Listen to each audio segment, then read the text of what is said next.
आपलं वाटतं. भगवंताचं वचन आहे. भगवान परमात्मा सांगतात, गेले विसरून खऱ्या देवा. तुकोबारांचं प्रमाण आहे. तुका म्हणे कैसे आंधळे हे जन, गेले विसरून खऱ्या देवा. तुकोबारांनी जगताकडे कोणत्या दृष्टीनं पाहिलं असेल विचार करा. तुकोबारा म्हणतात सगळं जग आंधळं आहे. आपण आंधळे आहोत का? आपण डोळस आहोत? आपण डोळस आहोत, पण आपण आंधळे आहोत. का आंधळे आहोत? आपलं स्वतःचं हित आपल्याला कळत नाही. सगळं जग आंधळं आहे. एक वेळेचा प्रसंग आहे. अकबर आपल्या दरबारात बसलेले होते. बिरबल आले. बिरबलांची त्यांची काही चर्चा सुरू झाली. का हो बिरबलजी, मी असं ऐकलं आहे की अनेक ठिकाणी संत उपनिषद वेद प्रमाण सांगतात सगळं जग आंधळं आहे, डोळस नाही आहे, दृष्टीहीन झालेलं आहे. आता आंधळा शब्दाचा अर्थ दृष्टीहीन होतो का तत्वज्ञान विहीन होतो हे कळालं पाहिजे ना. बिरबलाने सांगितलं, निश्चित असं कसं होतं? बिरबल महाराज आपल्या भारताचं भूषण होते. त्यांनी सांगितलं, तात्काळ प्रॅक्टिकल करून दाखवतो तुम्हाला. दुसऱ्या दिवशी बिरबल आले. राजद्वारावर एक मोठी बाज आणली, एक मोठा दोर आणला आणि बाज विणू लागले. दरबारामध्ये येणारा प्रत्येक अधिकारी बिरबलाला विचारतो, काय करताय? बिरबलांनी त्याचं नाव लिहून घ्यावं यादीला. असं करता करता भली मोठी यादी झाली आणि अकबरानं गच्चीच्या खिडकीतून पाहिलं. अरे वो बिरबल क्या कर रहा है? हाका मारून विचारला, अरे काय करतोस? त्यांनी त्यांचं नाव लिहून घेतलं. दिवस संपला. तो दरबारात हजर झाला. हजर झाल्यानंतर बिरबलांनी सांगितलं, महाराज सांगू का आता? मी आज राजद्वारावर बाज विणण्याचं काम करत होतो, पण इथे बसलेल्या प्रत्येक अधिकाऱ्यानं मला विचारलं, यादीत दाखवली, हे पहा प्रत्येकाने मला विचारलं तुम्ही काय करताय. आता प्रत्येकाला दिसत होतं ना, प्रत्येक जणांनी विचारलं आणि शेवटी न राहून तुम्ही मला विचारलं, त्याचंही नाव दाखवलं त्याने. अकबराने सांगितलं, अरे हे वेगळं, तसं नाही, तुम्हाला दिसत असून तुम्ही जे अर्थ विचारताय, तुम्हाला दृष्टी आहे का? तुका म्हणे कैसे आंधळे हे जन, गेले विसरून.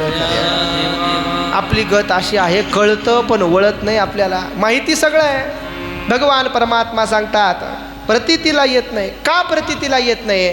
तर आपण आत्मस्वरूपाच्या ठिकाणी अज्ञानानं पाहतो. ज्या दिवशी ज्ञानोदय होतो त्याच दिवशी आपल्याला कळतं की भगवान परमात्मामध्ये आपल्यामध्ये भेद नाही. भगवान परमात्मा सांगतात, एतावदेव जिज्ञासम तत्वजिज्ञासूनात्मनः. म्हणून आपण काय केलं पाहिजे? जे सर्व ठिकाणी सदोदित आहे तेच आत्मतत्व आहे हे अन्वय व्यतिरेकानं जाणलं पाहिजे. पण ते जाणता येत नाही. फार कठीण आहे जाणणं. किती कठीण आहे ते कोणीतरी समजावून सांगितल्याशिवाय, दिल्याशिवाय कळत नाही. अनेक गोष्टी प्रपंचामध्ये, प्रपंचातल्या साध्या साध्या गोष्टी करण्याकरता आपल्याला कुणाची तरी पाठ राखण लागते. इथं तर परमतत्वज्ञानाचे विषय आहे आणि हा तत्वज्ञानाचा विषय स्वतःहून कोणी अभ्यास करून तयार करेल असं होऊ शकत नाही. भगवान परमात्माने सुंदर प्रकारानं चतुश्लोकी भागवताचा उपदेश करून ब्रह्मदेवांना सांगितलं, तुम्हाला कधीही मोह होणार नाही आता पुढे. ब्रह्मदेवांना उपदेश केल्यानंतर सर्वभूत स्वरूप असणारा भगवान परमात्मा गुप्त रूपानं निघून जातात. नारदांनी पाहिलं. ब्रह्मदेव म्हणतात, हे नारदा, भगवान परमात्माने हे सांगितलेलं जे आहे ते तस्मा इदं भागवतम पुराणम दशलक्षणम, 10 लक्षणांनी युक्त असणारं हे भागवत आहे. तेच मी तुम्हाला सांगितलं. नारदांनी तेच भागवत सरस्वती नदीच्या तटावर वेदव्यासांकडे प्रवाहित केलं. ही भागवताची दिव्य परंपरा. आणि मग त्या भागवताचं वर्णन केलं. अत्र सर्गो विसर्गश्च स्थानं पोषणमूर्तयः मन्वन्तरेशानुकथा निरोधो मुक्तिराश्रया. अत्र सर्ग, स्थान, पोषण, उती, मनवंतर, ईशानुकथा या दशलक्षणांनी युक्त आहे. म्हणूनच याला महाभागवत पुराण म्हणतात. 10 लक्षणांचा विचार या ठिकाणी प्रगट केला आहे. भगवान परमात्म्याच्या संबंधाचं एक वर्णन याच्या ठिकाणी आहे. ईशानुकथा हे भागवताचं लक्षण सांगितलं, ज्याच्यामध्ये भगवान परमात्म्याच्या पराक्रमयुक्त असणाऱ्या कथा आहेत की ज्या कथा श्रवण केल्यानंतर मनुष्याला उत्तम गती प्राप्त होते. पुढे परीक्षित राजा विचारतात, मैत्रेय विदुरांची भेट कुठं झाली आम्हाला सांगा. भगवान शुकदेव सांगतात, अंध असणारा धृतराष्ट्र अन्यायपूर्वक दुष्टपुत्रांचं पालनपोषण करतोय. आपल्या असणाऱ्या प्रिय लहान भावांच्या पुत्रांना त्यांनी अनेक प्रकारे त्रास दिलेला आहे. तो त्रास दिलेला असताना द्यूते त्वधर्मेन जितस्य साधू, अन्यायानं द्यूतामध्ये त्यांनी ते राज्य जिंकून घेतलं. युधिष्ठिरांना वनात पाठवलं होतं. परतून आल्यानंतर युधिष्ठिरांनी सांगितलं, आमचं जे आहे ते देऊन टाका. युधिष्ठिरांना त्यांनी दिलं नाही. भगवान परमात्मानी अनेक प्रकारचे प्रयत्न केले पण कोणीही ऐकलं नाही. इथे विदुरांनी नीती सांगितली, दुर्योधनाला नीती सांगितली, जे आहे ते देऊन टाक, योग्य पद्धतीनं दे. विदुर नीती त्याला म्हणतात. तुकाराम महाराज म्हणतात, जे सत्य आहे ते त्रिकालाबाधित सत्य आहे. त्या संबंधानं कोणीही आपल्याला काही सांगू शकत नाही. विदुरांनी तेच सांगितलं जे सत्य आहे. कितीही वाईट प्रसंग आला तरी तुका म्हणे सत्य कर्मा व्हावे साह्य, घातलिया भय नरका जाणे. कितीही वाईट प्रसंग आला तरी देखील सत्यकर्माचं आचरण सोडू नये. विदुरजींनी दुर्योधनाला सांगितलं. दुर्योधन म्हणतात, अरे आपलं खातो आणि पांडवांचं गातो, असं कसं चालेल. ती विदुर नीती आहे ते काय आपल्यासारखं आजच्यासारखं आहे का.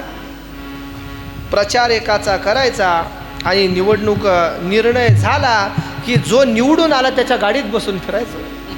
ज्याला आपण म्हणतो ना, जिकडं गुलाल तिकडं आपण.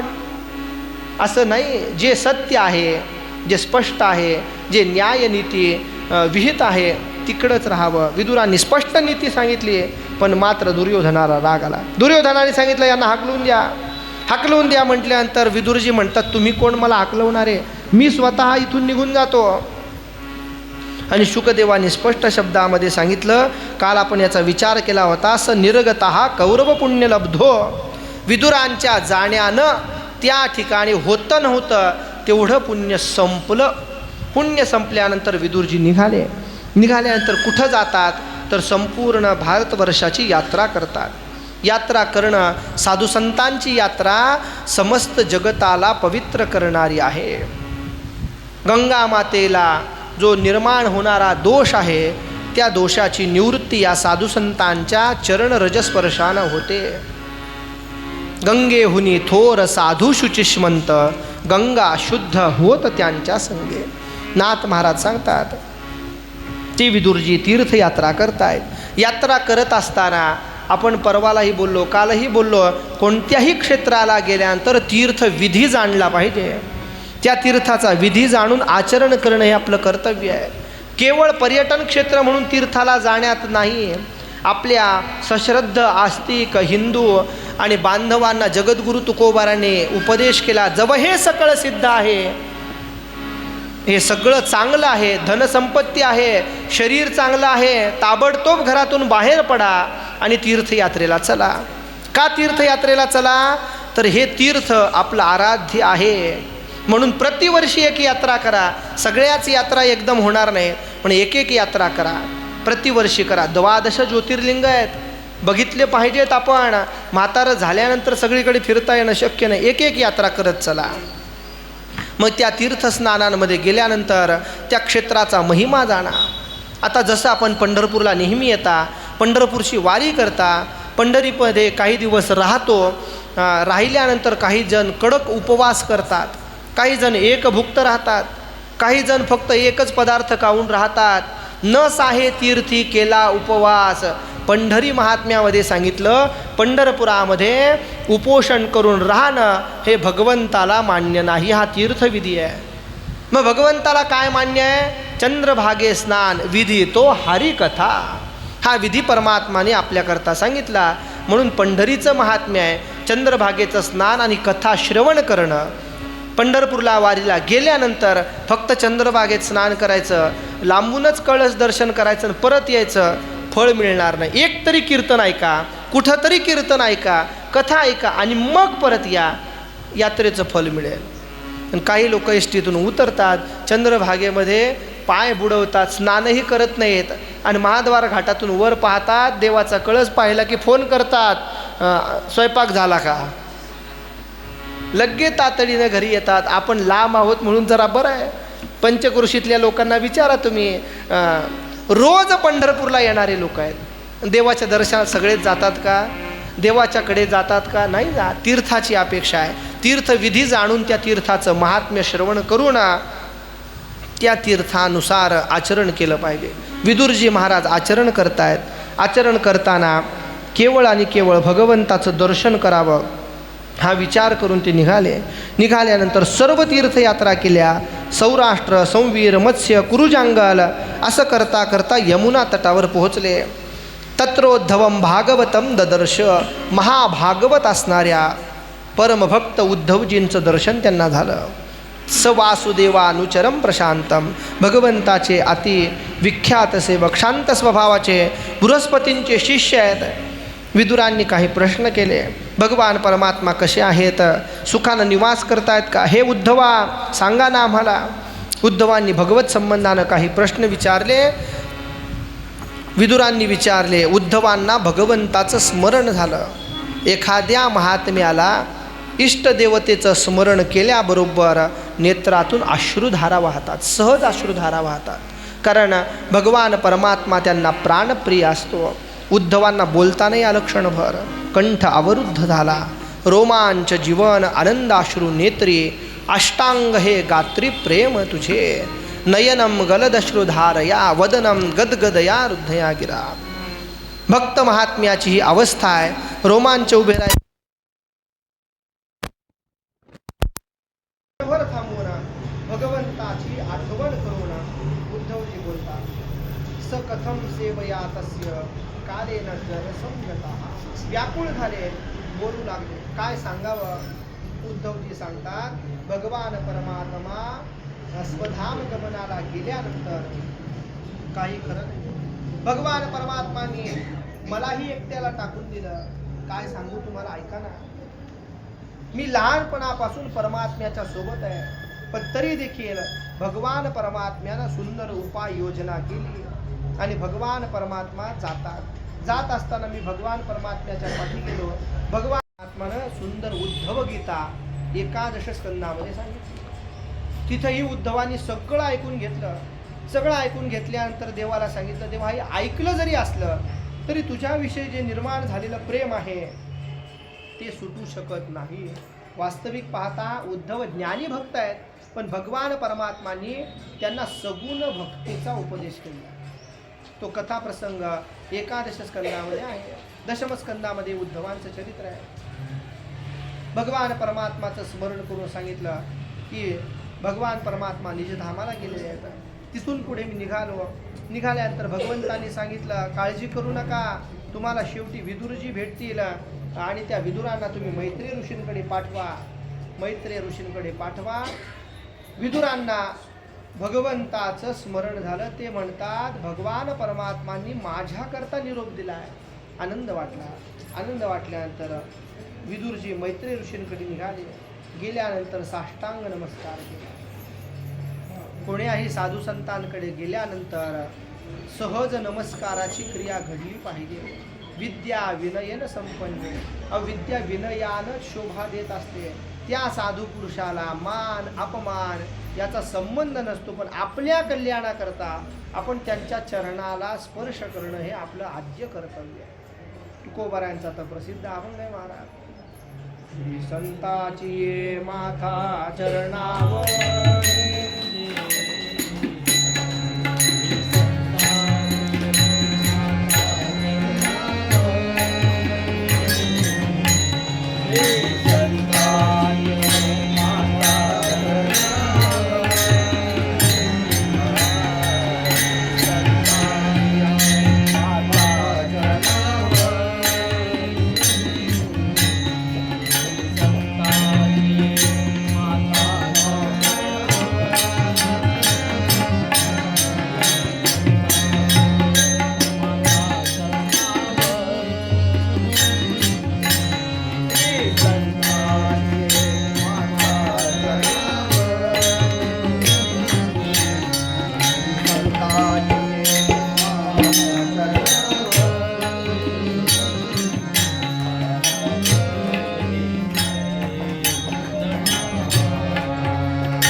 ठिकाणी मैत्रेय ऋषींकडे विदुरजी जातात.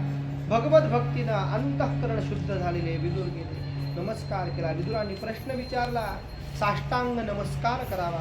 साधू संतांना नमस्कार करण्याची रीत सांगितली, कोणाला कसा तर कोणाला कसा.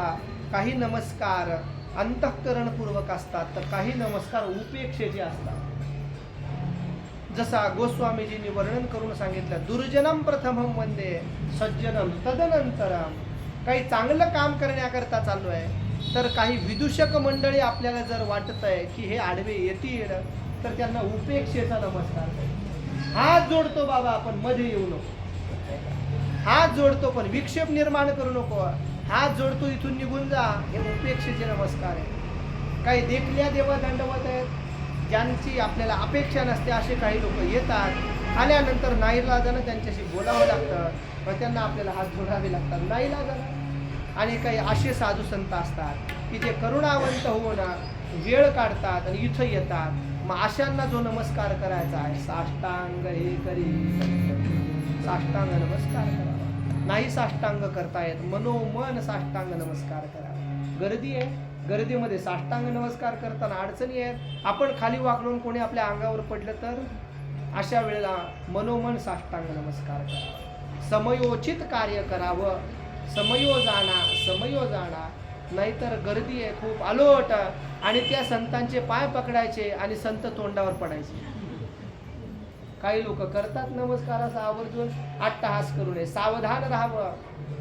प्रत्येक साधन सावधानतेनं करावं लागतं. म्हणून नमस्कार केला. प्रश्न विचारला विदुरांनी, सुखाय कर्माणि करोति लोको न तैव सुखम वान्यते. अहो सहज प्रत्येक जण सुखा करता तळमळ करतो, पण त्याला सुख प्राप्ती होण्याच्या ऐवजी उलट कर्मामुळे दुःख वाढत राहतं. प्राप्तव्य सुख आहे पण मिळतंय मात्र दुःख. काय करावं सांगा ना. मार्ग चुकलाय का, ट्रॅक बदललाय, नेमकं काय झालंय सांगा मला. विदुरांनी पुन्हा प्रश्न विचारला. दुर्भाग्यामुळे लोक भगवंतापासून दूर गेले, अधर्माचं आचरण करतायत. हे साधू शिरोमणी मैत्रेया, मनाला शांती देणाऱ्या साधनाचा तुम्ही उपदेश करा. करोति कर्माणि कृतावतारो यज्ञात्मतंत्रो भगवान श्रीशः. भगवान परमात्मा अवतार घेऊन ज्या ज्या लीला करतात त्याचं वर्णन आम्हाला करून सांगा. योग मायेच्या आश्रयानं भगवान परमात्मा कधी निद्रिस्त होतो, तोच परमात्मा अंतर्यामी रूपाने प्रगट होतो, व्यापक रूपाने जगतामध्ये कार्य करतो आणि तोच परमात्मा जगतामध्ये लीला करतो. आम्हाला सांगा ना. तेशामृते कृष्ण कथामृत उघात. भगवंताचं ते कथामृत सांगा, ऐकण्याची इच्छा आम्हाला. याच्याशिवाय दुसरी अंतःकरणामध्ये इच्छा नाही.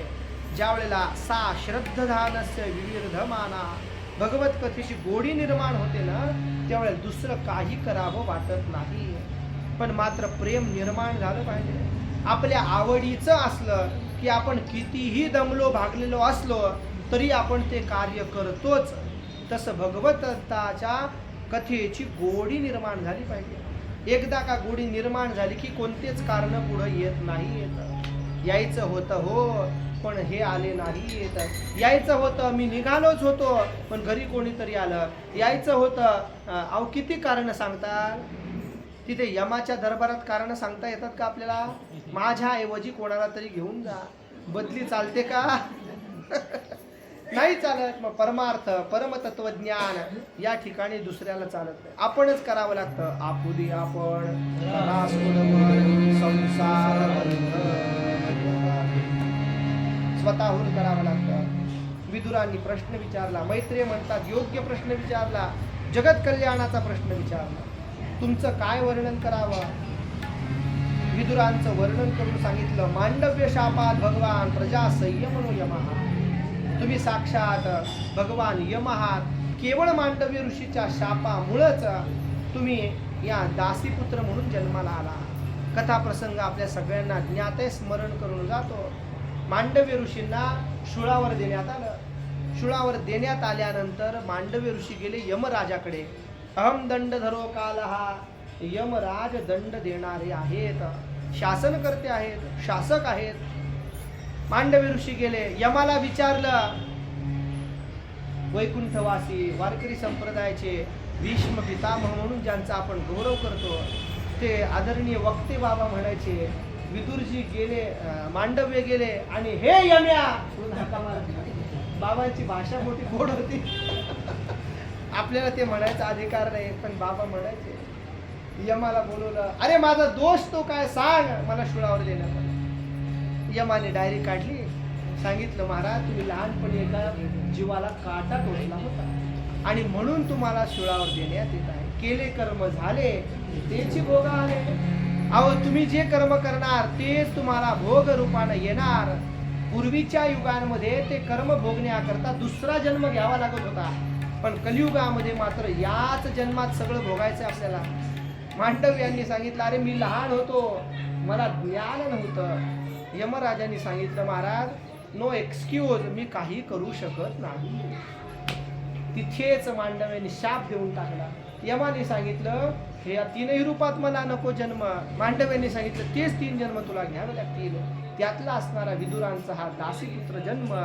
मैत्रेय ऋषी सांगतात की तू दासीपुत्र म्हणून अवताराला आला, पण मात्र भवान भगवतो नित्यम संमतस्सानुगचस्य. नेहमी तुम्ही भगवंताला प्रिय राहिलात. कारण काय? संस्कार. ते संस्कार तुमचे शिल्लक राहिले. भगवान परमात्माने निजधामाला जाताना यस्य ज्ञानोपदेशाया मया दिशत भगवान व्रजन, भगवंतांनी स्वतः आज्ञा केली आहे. म्हणून मी आता तुम्हाला भगवंतांनी योगमायेच्या साह्यानं केलेल्या ज्या वेगवेगळ्या लीला आहेत त्या लीला सांगतो, ऐका. भगवान परमात्मा द्रष्टा दृश्य या दोनही रूपानं राहतो. हे विदुरा, हे सगळं जगत परमात्मानं निर्माण केलेलं आहे. मग भगवान परमात्मा कुठे आहे का? अहो तो नाही कुठे सांगा ना. सगळीकडे तोच आहे, त्याच्याशिवाय दुसरं तिसरं काही नाही. भगवंताला अवतार घेण्याला कारण सगळे देव झाले. या देव लोकांनी भगवंताची नमामि ते नाथ पदारविंदम म्हणून सुंदर स्तुती केली. विराट शरीराची उत्पत्ती झाली. पुन्हा तेच प्रकरण मैत्रेय ऋषींनी विदुरांना सांगितलं की जे आपण अगोदर ऐकलं होतं. मग त्या ठिकाणी महापुरुषांचं असं मत मैत्रेय ऋषी विदुरांना सांगतायत की भगवान परमात्माने अवतार धारण केला, त्याचं गुणवर्णन आपण करतोय, पण मात्र भगवंताचं गुणवर्णन करताना त्याचं चिंतन करण्याचा सोपा मार्ग सांगितला. एकांत लाभम वचसोनुपूसा. एकांताशिवाय दुसरा सुंदर मार्ग नाही. वास्तविक पाहता काही जे लोकांतात राहणारे लोक आहेत त्यांना एकांत आवडत नाही. ते म्हणतात 24 तास आमच्यापाशी माणसं असले पाहिजे. त्यांना ज्यावेळेला शेवटची घटिका येते त्यावेळेला त्या ICU मध्ये नेतात. तिथं त्यांना कसं तरी होतं का आयुष्य लोकांमध्ये घालवलेलं आहे. भक्त महात्मा लोकांतात राहतो, पण लोकांतात राहूनही एकांत भोगत असतो. म्हणूनच लॉकडाऊनमध्ये वारकऱ्यांना कोणती अडचण आली नाही. आणि सामान्य माणसाला इतकं दुःख होतं, माणसाला माणूसच दिसत नव्हता. अनेक मोठ्या मोठ्या क्षेत्रांमध्ये नोकरी करणारे जे होते, जे दोघंच राहत आहेत, त्यांना तर फारच अडचण झाली. ते म्हणायचे चॅनलच बदलत नाही, काय करावं.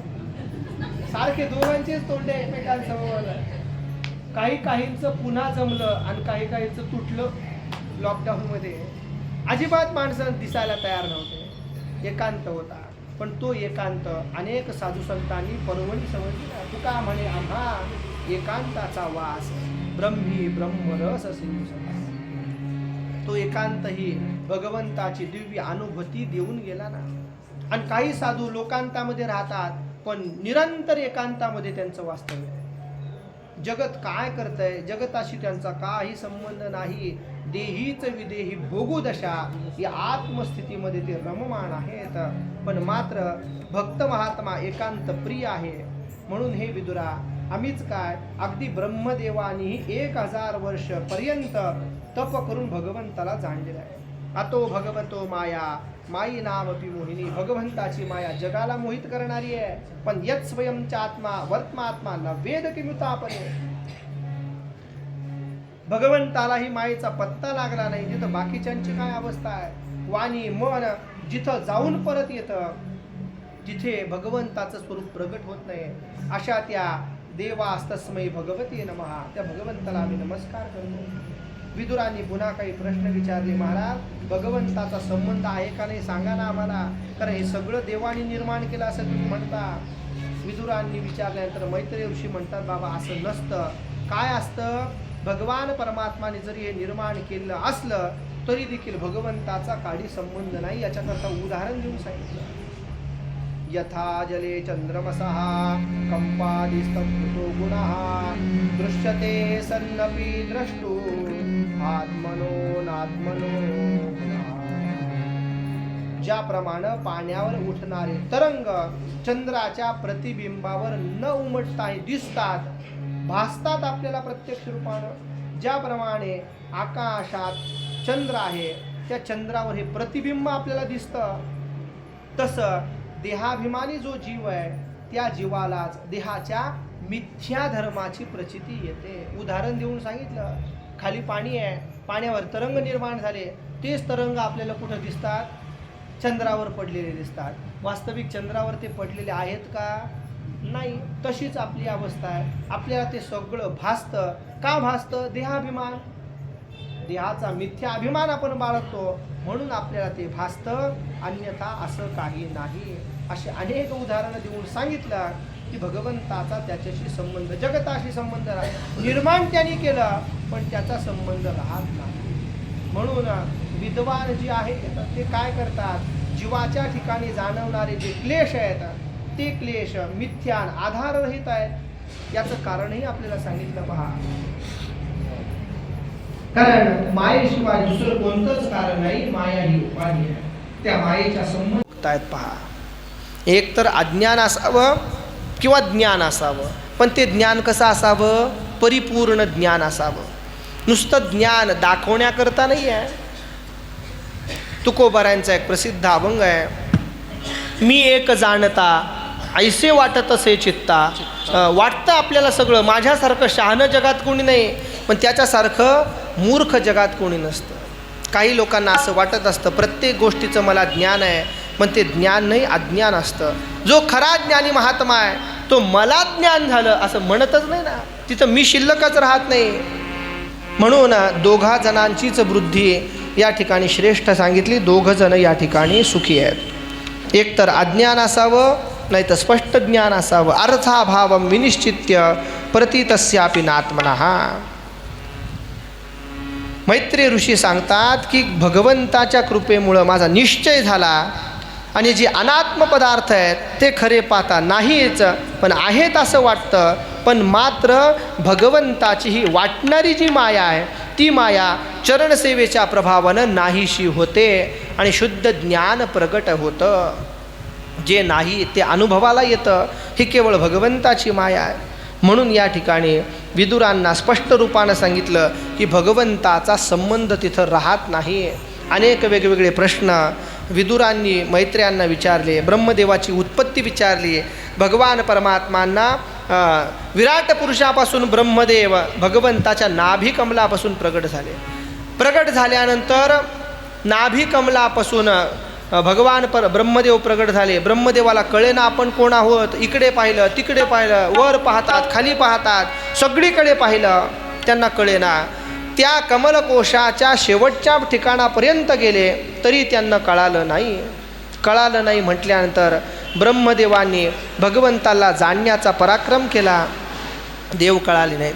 आणि ज्यावेळेला मग 1000 वर्ष दिव्य तप केलं त्यावेळेला ब्रह्मदेव म्हणतात देवा मी तुम्हाला ओळखलं. किती दुर्दैवाची गोष्ट आहे. ब्रह्मदेव म्हणतात मी देवापासून निर्माण झालो आणि मीच देवाला जाणू शकत नाही. ज्ञातोसी मेद्य सुचिरा ननु देह भाजा. देवा काय सांगावं, माझ्यासारख्याची जर ही अवस्था आहे तर देहधारी जीवांची काय अवस्था आहे. या मायेमुळे त्यांना तुमचं स्वरूप कळत नाही म्हणून ते देहालाच मी म्हणतात. वास्तविक पाहता देह जाणार जाणार याचे काळ वाघ. अहो असं असतानाही त्या जीवाला यत्किंचितही ज्ञान होत नाही. तो देवाला जाणण्याकरता प्रयत्न करत नाही, जाणत नाही. ब्रह्मदेवांनी स्वतःहून भगवंताची ही दिव्य केलेली स्तुती विदुरांनी मैत्र्यांना विचारल्यानंतर मैत्रेय ऋषी सांगतात. आणि मग ब्रह्मदेवांनी वेगवेगळ्या प्रकारची सृष्टी रचना करायला आरंभ केला. भगवंताची आज्ञा झाली. आज्ञा झाल्यानंतर आपण मगाशी चिंतन केलं की ब्रह्मदेवांना आता अहंकार होणार नाही. भगवंताचा आशीर्वाद मिळाला आणि मिळाल्यानंतर 10 प्रकारच्या सृष्टीचं वर्णन मैत्रेय ऋषी विदुरांना सांगतात. पहिली सृष्टी महत्त्वाची, दुसरी अहंकाराची, तिसरी भूतसर्ग, चौथी इंद्रियांची, अशा प्रकारानं 10 सृष्टींचा विचार केला. या 10 प्रकारची सृष्टी निर्माण केली आहे. पण ब्रह्मदेवांनी पाहिलं यातलं एकही कामाचं नाही. आपण सगळं केलं खरं, पण आपल्याला जाणणारं, ओळखणारं, मानणारं कोणीच नाही. सगळ्यांचे कामं आपण करतो, सगळ्यांना मदत करतो, पण कोणीच आपलं नाव घेत नाही असं ब्रह्मदेवाला वाटलं. ब्रह्मदेव म्हणतात हे काही कामाचे नाही. मग ब्रह्मदेवांनी विचार केला. पुन्हा विचार केल्यानंतर मन्वंतरांचे कालविभाग केले, जेणेकरून सृष्टीला विस्तार करण्याकरता अडचण होणार नाही. कृतत्रेता द्वापार कली चतुर्युगाची निर्मिती केली. चत्वारी त्रीणि द्वे चैकम कृतादेषु यथाक्रमण. प्रत्येकाचा क्रम ठरवून दिला. क्रम ठरवून दिल्यानंतर कालाची गणना केली आणि मग हे गणित सगळं सुरू झालं. सुरू झाल्यानंतर ब्रह्मदेवांच्या शरीरापासून सृष्टीचा विस्तार झालेला आपण पाहतो. मनुराजा आणि शतरूपा राणी प्रगट झाली. तेव्हापासूनच ही मैथुनजन्य सृष्टी निर्माण झाली. या मनुराजा आणि शतरूपा राणीला 2 पुत्र आणि 3 कन्या झाल्या. प्रियव्रत भगवान परमात्म्याच्या कृपेनं सृष्टी विस्तार झाला. सृष्टी विस्तार झाल्यानंतर 2 पुत्रांची प्राप्ती, 2-3 कन्या प्रगट झाल्या. आकुती, देवहूती आणि प्रसूती. त्या प्रसूती आकुतीपैकी 1 कन्या जी होती देवहूती, त्या देवहूतीला भगवान परमात्माचे असणारे प्रिय कर्दमांना देण्यात आलं. भगवत साक्षात्कारानं झालेली ही कथा आहे. भगवत साक्षात्कारानंच हा दिव्य असणारा मंगलमय विवाह सोहळा होतो महाराज. त्या मनुराजांनी ज्यावेळेला सृष्टी विस्तार करण्याचा प्रयत्न केला, ब्रह्मदेवांना विचारलं काय करू. ब्रह्मदेवांनी सांगितलं आत्तापर्यंत जे निर्माण झाले त्यातल्या एकानंही मला विचारलं नाही मी काय करू म्हणून. का तर ते त्यांच्यामध्येच रमलेले होते. आता मात्र ब्रह्मदेवाला कळालं की योग्य पुत्र संतती निर्माण झालेली आहे. मनुराजाला सांगितलं सृष्टी विस्तार करा. मनुराजांनी सांगितलं देवा सृष्टी विस्तार करण्याकरता त्या सृष्टीने राहायचं कुठे सांगा ना. असं म्हटल्यानंतर ब्रह्मदेवांनी सांगितलं पृथ्वी रिकामी आहे, अजून तरी कुठे प्लॉट पडलेले नाहीत, वाटेल तो प्लॉट घ्या आणि तिथे बांधकाम करा. मनुराजांनी सांगितलं ही रसातळाला गेली पृथ्वी. मग त्या पृथ्वीला रसातळातून आणण्याकरता म्हणून ब्रह्मदेव चिंतित झाले. ब्रह्मदेवांच्या नाकातून वराह शिशु आणि अंगठ्यावड्या रूपानं प्रगट होतात. भगवान परमात्मानी वराह रूप धारण केलं. वराह भगवान की. वराह रूप परमात्मा धारण करतात. धारण केल्यानंतर भगवान परमात्मा निघाले. मैत्रेय ऋषी विदुरांना सांगतायत. विदुरांनी मध्येच प्रश्न केला ही पृथ्वी रसातळाला कशी गेली, का गेली, याचं कारण काय, भगवान परमात्मानी हा वराह अवतार का धारण केला. मग याच्याकरता म्हणून दिती मातेचा इतिहास सांगायला सुरुवात केली. राजा ऐका, सुंदर प्रश्न तुम्ही विचारला. कारण जे आपण ऐकतोय त्या संबंधानं एखादा तरी प्रश्न निर्माण व्हावा आणि तो प्रश्न विचारला जावा तरच आपलं समाधान होत असतं. आपण काल काय ऐकलं होतं हे शाळेमध्ये जर दुसऱ्या दिवशी नाही विचारलं तर ते आपल्या लक्षात कसं राहील. प्रश्न उत्तराच्या संबंधानंच ज्ञान प्रगट होत असतं. इथं मैत्रेय ऋषींनी विचारलं खरं. विचारल्यानंतर विदुरांनी विचारलं. मैत्रेय ऋषी म्हणतात ऐका, भगवान परमात्माचा हा अंश अवतार झालेला आहे, वराह अवतार. पूर्वी एकदा देवांनी हा प्रश्न विचारला होता म्हणून मी सांगितलं होतं. दक्षांची असणारी मुलगी दिती हिनं पुत्रप्राप्तीच्या इच्छेनं 3 सांजेच्या वेळी मरीचीनंदन असणाऱ्या आपल्या पतीला कश्यपांना सहवासाची इच्छा केली.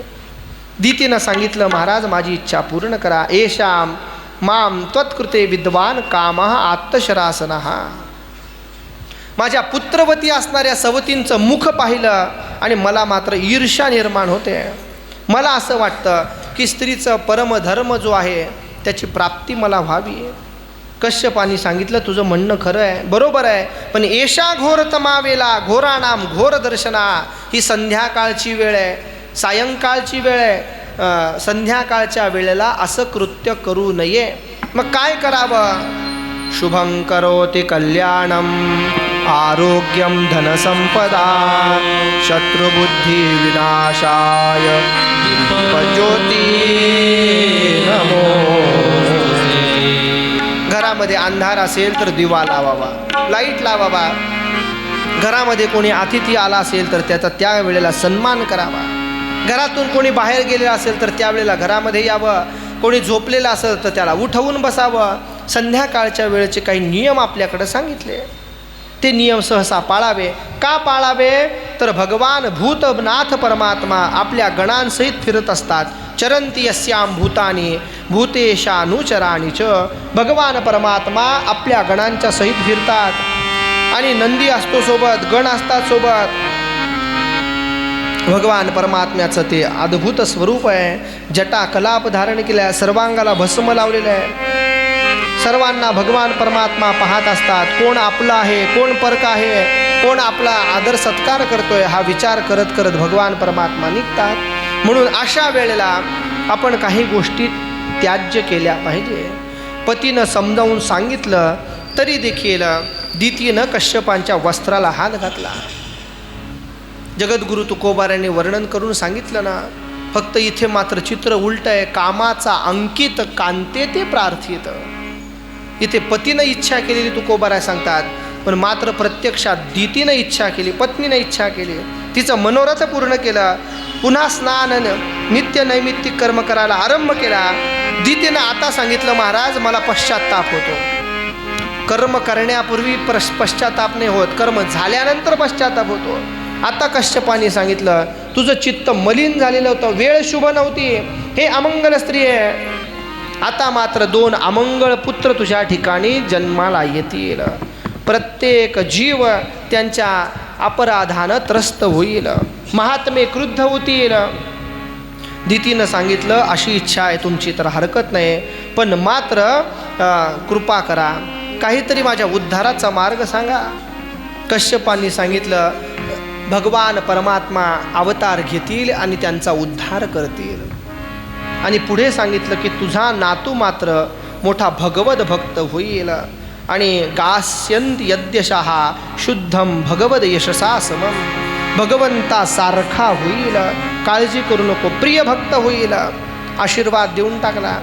आशीर्वाद दिल्यानंतर इकडे वैकुंठामध्ये कथा अशी घडली की सनक सनंदन सनातन सनत कुमार हे 4ही ऋषिकुमार भगवंताच्या दर्शनाकरता गेले वैकुंठामध्ये. दर्शनाकरता गेल्यानंतर जय विजय या द्वारपालांनी यांना अडवलं. कोणी कोणाला अडवावं आणि कुठं अडवावं हा मोठाच प्रश्न निर्माण झाला. आता प्रत्येक तीर्थक्षेत्रांवर VIP लोकांची गर्दी झाली.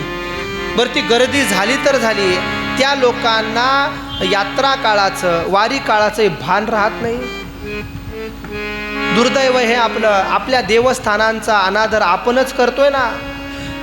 म्हणून यावर्षी कडक उपाययोजना केली होती. VIP दर्शनच बंद होतं महिनाभर. वारकरी 12-12 तास 15-15 तास रांगेत उभारतात, त्यांना त्रास होऊ नये अशी योजना होते. दर्शनाकरता गेल्यानंतर कोणाला अडवावं हाही प्रश्न आहे, कोणाला अडवू नये हाही प्रश्न आहे. मात्र हे सावधानतेनं कळालं पाहिजे. जय विजय यांनी सनतकुमारांना अडवलं. अडवल्यानंतर सनतकुमारांनी सांगितलं, देवाच्या दर्शनाकरता आलो आहे, तुमच्या मनामध्ये कोणत्याही प्रकारची समत्व दृष्टीने समभाव नाही. अहो, तो भगवान परमात्मा समचरण दृष्टी या अर्थानं राहतो आणि तुम्ही मात्र विषमदृष्टी आहे. तुमच्या ठिकाणी भेदभाव आहे. तुम्ही वैकुंठामध्ये राहण्याचे अधिकारी नाही. तातडीनं शाप देऊन टाकला, तुमचं पतन होईल, तुम्ही आसुर कुळामध्ये प्रगट व्हाल. भगवान परमात्माने हे संभाषण ऐकलं. देव धावत आले. कोणत्याही प्रकारचा राजशृंगार परमात्मापाशी नाही, देव तसे धावत आले. देवाने विचार केला की आपल्या सेवकांकडून अपराध घडलेला आहे. सनकादिकांची प्रार्थना केली. सनकादिकांनी सांगितलं, देवाय आम्ही आम्हाला शहाणं समजतो, अहो आमच्याकडून चूक झाली, आम्ही स्वतःला संत समजून घेतो आणि आम्ही मात्र असं विपरीत आचरण करणं योग्य नाही. भगवंतांनी सांगितलं, ही सगळी माझी लीला आहे, तुम्ही फक्त निमित्त झालेला आहात. भगवान परमात्माने सांगितलं, यांना वैकुंठात राहण्याचा अधिकार नाही. आणि मग तेच जय विजय या ठिकाणी हिरण्याक्ष आणि हिरण्यकश्यपू रूपानं अवताराला आले. दितीनं 100 वर्षपर्यंत हे तेज धारण करून घेतलं. सगळीकडे उल्कापात होऊ लागला, भूकंप होऊ लागला, असह्य झालं ते तेज. जसं भगवंताच्या येण्यानं सगळ्यांना आनंद होतो, तसं यांच्या अवताराच्या वेळेला सगळीकडे अमंगल झालं. सगळे क्रूर ग्रह एकाच ठिकाणी आले, यांचा अवतार झाला. अवतार झाल्याबरोबर हिरण्यकश्यपू आणि हिरण्याक्ष अवताराला येतात. हिरण्याक्षानं दिग्विजय केलं. दिग्विजय केल्यानंतर सगळीकडे फिरतो. फिरल्यानंतर त्याला असं वाटू लागलं माझ्यासारखं जगात कोणी नाही, असं बऱ्याच लोकांना वाटत असतं. माझ्यासारखं जगात कोणीच नाही असं बऱ्याच लोकांना वाटत असतं, पण तसं काही नसतं. नारदांची भेट झाली हिरण्याक्षाची. हिरण्याक्षानं विचारलं, नारदा युद्ध करता काय माझ्यासोबत? नारदांनी सांगितलं, भजन करता का विचारलं तर सांगतो, युद्ध माझं क्षेत्रच नाही आहे. अहो, ज्या क्षेत्राचा मी अधिकारी नाही ते क्षेत्र मला कसं चालेल? मग मला सांगा कोणासोबत युद्ध करू? हे माझे बाहू मला ओझं होत आहेत, काही काम नाही हातांना. या जय विजयांच्या पतनाचं कारण भगवान परमात्माने एका ठिकाणी प्रगट केलेलं सापडतं बघा. भगवान परमात्मा वैकुंठामध्ये एकदा बसलेले आहेत. बसलेले असताना भगवान परमात्माने आपले दोन्ही हातांकडे पाहिल्यानंतर असं वाटलं की या दोनही हातांचं काम आत्तापर्यंत कुठेच प्रगट झालेलं नाही. स्वतःचे बाहू परमात्मानं पाहिले. आता या बाहूंची तुलना कोणाशी करता येईल? भगवंताची तुलना कोणाशी करता येत नाही. मग देवाने सांगितलं आपणच का उद्योग करू नये, म्हणून भगवान परमात्मानं स्वतःच्या बाहूपासून हिरण्याक्ष हिरण्यकश्यप निर्माण केले. स्वबाहुबीही भगवंताला काय करता येत नाही, अचिंत्य लीला शक्ती परमात्मा आहे. भगवान परमात्माने त्या हिरण्यकश्यपू हिरण्याक्षाला प्रगट केलं. हिरण्याक्ष म्हणतो, अहो जगात कोण असा माझा तुल्यबळ आहे सांगा? नारदांनी सांगितलं, अहंकार करू नको. अरे अहंकाराने सगळे वाया गेले. हिरण्याक्ष पाण्यामध्ये गेल्यानंतर इकडे ती पृथ्वी रसातळाला गेली. भगवान परमात्माने तातडीनं वराह रूप धारण केलं. देव पाण्यामध्ये आल्यानंतर तो पाहून हसू लागला. हसू लागल्यानंतर देवाने त्याला सांगितलं, तुझ्यासारख्या ग्रामसिंहाला मारण्याकरता मला माझ्या स्वरूपाची आवश्यकता नाही, हे वराह रूपच पुरेसं आहे. देवानं त्याला हिनवण्याकरता वराह रूप घेतलं होतं. देवानं त्याला पदवी देऊन टाकली एक ग्रामसिंह नावाची. ग्रामसिंह कोण म्हणतात? अपने गली में कुत्ता भी शेर होता है. कुत्र्याला उपाधी देतात ना ग्रामसिंह. तो कुत्रा इतका भुंकतो पण त्याच्या हद्दीच्या बाहेर नाही जात. तो दुसऱ्या कुत्र्याच्या हद्दीमध्ये तो कुत्रा कधी जाणार नाही. लक्ष करा तुम्ही. नसल लक्ष केलं तर आता करा, हरकत काय. तो आपल्याच गल्लीमध्ये असा मोठेपणाचा आव्हान असतो. भगवंतांनी सांगितलं तुझ्यासारखे ग्रामसिंह आहेत. भगवान परमात्मा तो हिनवतायत. त्यांनी देवाला हिनवलं. घनघोर रणसंग्राम तिथं होतो. भगवान परमात्माने जोरदार प्रहार करून हिरण्याक्षाचा उद्धार केला. सगळीकडून भगवान परमात्म्याचा जय जयकार होतो. वराह भगवान सर्व देवदेवता स्तुती करतायत. स्तुती करून भगवान परमात्मावर पुष्पवर्षाव करतात. भगवंतानं ती पृथ्वी उचलवून पूर्ववत तिची स्थापना केली. स्थापना केल्यानंतर ब्रह्मदेवांच्या द्वारे मनु आणि शतरूपा यांच्याद्वारे सृष्टीचा जो विस्तार झाला त्याचं गोड वर्णन मैत्री ऋषी विदुरांना करून सांगतायत. अनेक प्रकारची सृष्टी मग त्या ठिकाणी निर्माण होते. निर्माण झाल्यानंतर कर्दमांनी इकडं दिव्य तप केलेलं आहे. भगवत संबंधानं हा विचार आहे. भगवंताच्या आज्ञेनं घडलेलं हे कार्य आहे. कर्दम तप करतायत. भगवंताची आज्ञा झाली. आज्ञा झाल्यानंतर मनु आणि शतरूपा आपल्या प्रिय कन्येला देवहूतीला घेऊन आले. त्यांनी सांगितलं की मला भगवंताची आज्ञा, ही कन्या तुम्हाला द्यायची आहे. कर्दमांनी भगवत आज्ञा म्हणून त्या ठिकाणी पाणी ग्रहण केलं. पाणी ग्रहण झाल्यानंतर काही दिवस राहिले. काही दिवस राहिल्यानंतर एक दिवस कर्दमांनी पाहिलं आपल्या पत्नीकडं. स्वामी काज, गुरुभक्ती, पितृवचन सेवा, पतीची अनन्य भावानं देवहूतीनं सेवा केली. त्या सेवेचा परिणाम कर्दम प्रसन्न झाले. कर्दमांनी पाहिलं अत्यंत कृश झालेली आहे. पतिव्रता धर्म तिचा श्रेष्ठ ठरला आणि मग त्यांनी आज्ञा केली. आज्ञा करून त्या परमपवित्र असणाऱ्या सरोवरामध्ये स्नान तिला करायला लावलं. शक्ती संपन्न, तेज संपन्न देह तिचा झाला. कर्दम हे तेजानं संपन्न होऊन एक विमान निर्माण करतात. त्या विमानामध्ये बसून कर्दम प्रजापतीबरोबर आणि देवहूतीचा विहार होतो. आपलं दिव्य तेज कर्दमांनी देवहूतीच्या ठिकाणी स्थापित केलं. 9 कन्या देवहूतीला झाल्या. कर्दमांनी सांगितलं आता मी आज्ञा घेतो आणि संन्यास घेण्याकरता जातो.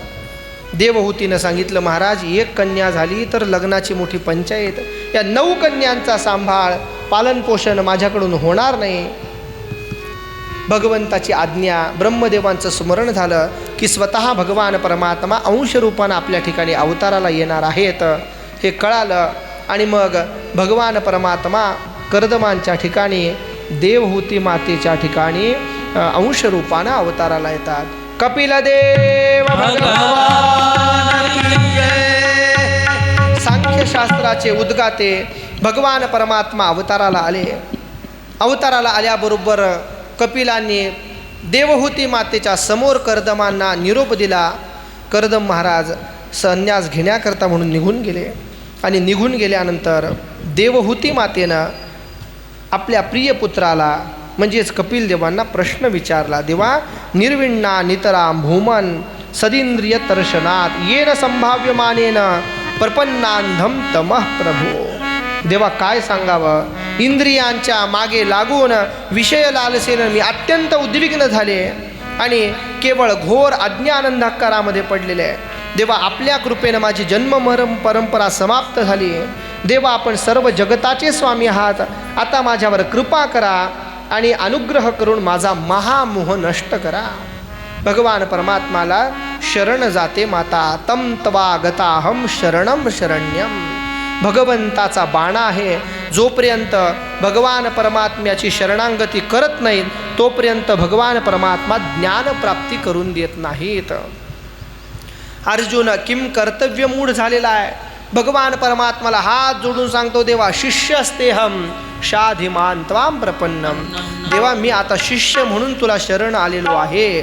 मग भगवान परमात्मा अर्जुनांना उपदेश करतात. देवहूती माता शरणांगती करते आहे. भगवान परमात्माला प्रार्थना करते. भगवान परमात्मा कपिलदेव सांगतात आई सुखदुःखाची निवृत्ती करणारा श्रेष्ठ कल्याणाचं प्रमुख साधन असणारा अध्यात्म योग आहे. तू त्याचं अनुसरण कर. आई पूर्वी नारदादिक ऋषींनी हा प्रश्न विचारला होता म्हणून मी त्याचं वर्णन केलं होतं ते तू ऐक आता. या जीवाला बद्ध करण्याकरता किंवा मोक्ष मिळवून देण्याकरता दुसरं तिसरं काहीच कारण नाही. फक्त मन कारण आहे. मन एव मनुष्यानाम. हे मनच कारण आहे. दुसरं तिसरं काही कारण नाही. म्हणून हे मन मी आणि माझं हा अभिमान निर्माण करतं आणि त्याला दुःख भोगावं लागतं. पण याच मनाने विवेकबुद्धी जागृत करता येते. जागृत झालेल्या विवेकबुद्धीनं संत संघाचा आश्रय केला जातो आणि मग त्या संत संघानंच काय होतं तर तीव्र वैराग्य प्रगट होतं. वैराग्याचे भाग्य संत संघ हाती लाग. संत संगती प्राप्त होते.